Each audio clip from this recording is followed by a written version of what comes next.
kind of don't want to pick battles unnecessarily that you don't need to pick. Like maybe you hate banks. Maybe you think everybody should be their own bank. But, if Warren Buffett and Charlie, Munger had decided, Berkshire Hathaway bought $30 billion worth of Apple stock and it became worth $150 billion, and they made $120 billion on the trade. And that was more profitable than everything Berkshire Hathaway did in the entire history of the company. And that was a decision made by someone that works for Warren Buffett. And so when they decide to buy $30 billion of Bitcoin, and you don't really like big corporations, and when they custody it with JP Morgan, when Warren Buffett says to JP Morgan, I want $30 billion of Bitcoin, I want you to hold it, Jamie Dimon would say, okay, well, I guess maybe it isn't just for criminals because Warren Buffett wants it or Bill Gates wants it. And then he picks up the phone and calls someone at his bank, and they decide to open up a custody operation. And then the price of Bitcoin triples. And, you'll be sitting there saying, damn it, the stupid Berkshire Hathaway people, they just made $100 billion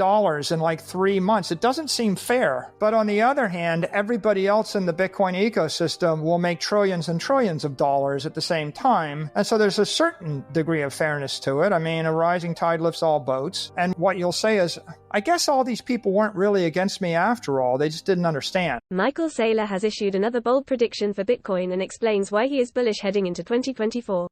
The discussion is centered around the possible implications of the upcoming Blackrock Bitcoin ETF, and why it's not so much about the ETF itself, but the consequences of an approval for the entire crypto industry. It is Saylor's view that the coming Bitcoin ETF is one of the biggest developments to happen on Wall Street in over 30 years, and marks the biggest achieved in Bitcoin's history to date.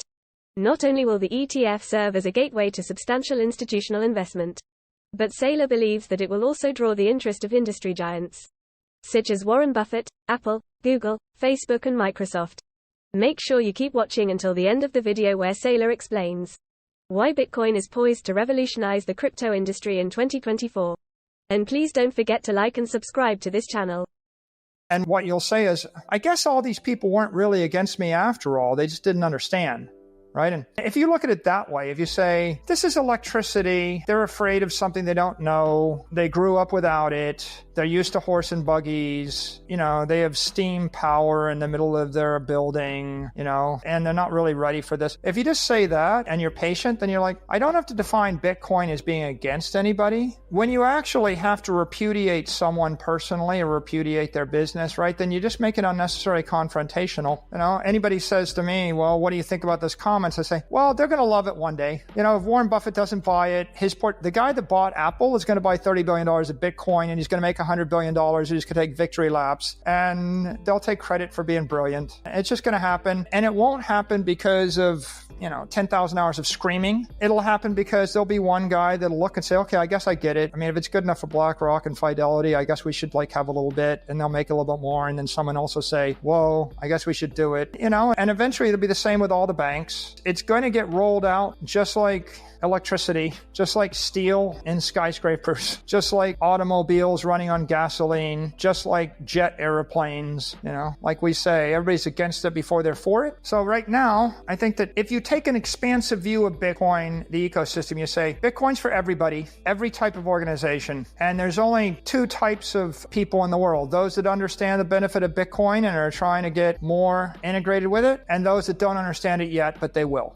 That's kind of the way the world divides, and maybe it takes 30 years or 40 years for everybody to go from a skeptic or ignorant to I embrace the technology, but it will happen. And it's beneficial for us just to be cheerful and constructive. And everybody you meet, if someone says, I hate Bitcoin, it's for criminals, you got to smile and say, it's just a protocol that can make your life better and make the life of your citizens better and make your shareholders happy and make your customers happy and delight everybody. I just need to show you how.